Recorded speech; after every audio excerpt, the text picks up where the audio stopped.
pues aquí vamos a buscar el cerro Quemado que tanto me recomendaron. A ver si no me pierdo. Y si me pierdo, pues ni modo, aquí me quedo. Ay.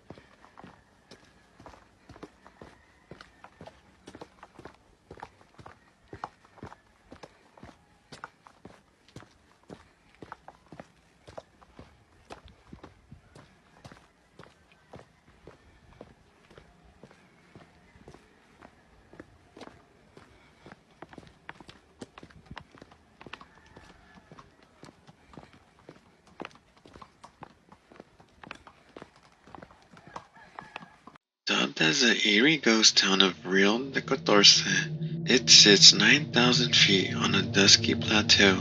To reach the town, you have to go up a steep 17-mile cobblestone road and then down a 1.5-mile long tunnel. It is not an easy place to reach. In its prime, during the late 1800s, the former mining town had a population of 15,000. With the price of silver declining rapidly in the 20th century, it caused the mines to close, which in turn was the town's downfall. Upon entering the town, it feels as if you're in another world.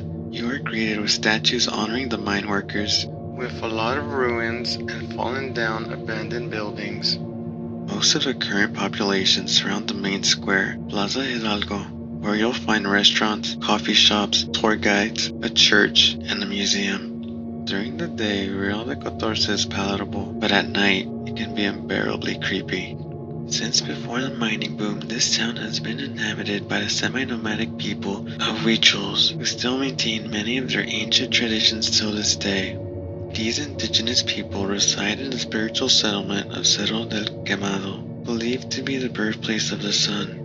The location is marked by 3 concentric stone circles, and in the middle of the circles a fireplace where people have ceremonies giving offerings to the sun. Around the top of the summit you'll spot numerous colorful woven diamonds placed on the ground or in bushes. While specific details are scarce, this yarn art is said to facilitate communion with the gods and perhaps open up portals to other realms. Rio de Catorce had a grisly start. Always considered the home of sacred spirits by the Chichimeca and Huichol people, it was named after the 14 Spanish soldiers killed trying to establish the town by local Chichimeca warriors in the 18th century. Despite indigenous opposition, the town was finally settled and for 100 years thrived in the silver mining industry. But in the late 19th century, the bottom dropped out of the silver market and Rio de Catorce was all but abandoned. So Rio de Catorce is said to be haunted by the ghosts of Spanish warriors, Chichimeca fighters, the many people who died in the mines, and the spirits of the Huichol people. Adding to the atmosphere of deserted buildings and decay is the fog that rolls up usually at dusk and stays throughout the night. When the fog rolls in, it gets freezing really fast. Locals say the cold and the fog are spirits entering the town. A big attraction is to visit haunted mines and cemeteries next to old churches. The legends tell of a ghost or spirit inside the mines that would appear to the miners and drag them into the depths of the mines. As if this wasn't enough, the place where the dragged miners were found would be rich in metals. Till this day, those mines are still there. There are spirits everywhere here, one local named Juan said. You can feel them. Fortunately, the town is being rescued by tourism, which mostly includes ghost hunters looking for a scare, and hippies who want the abundant amount of peyote cactus which grows there. Groups like the Huichols have long used peyote in religious and shamanic ceremonies, and anthropologists estimate that the ritual use of the cactus in Mexico and in the United States has been ongoing for at least 5,000 years.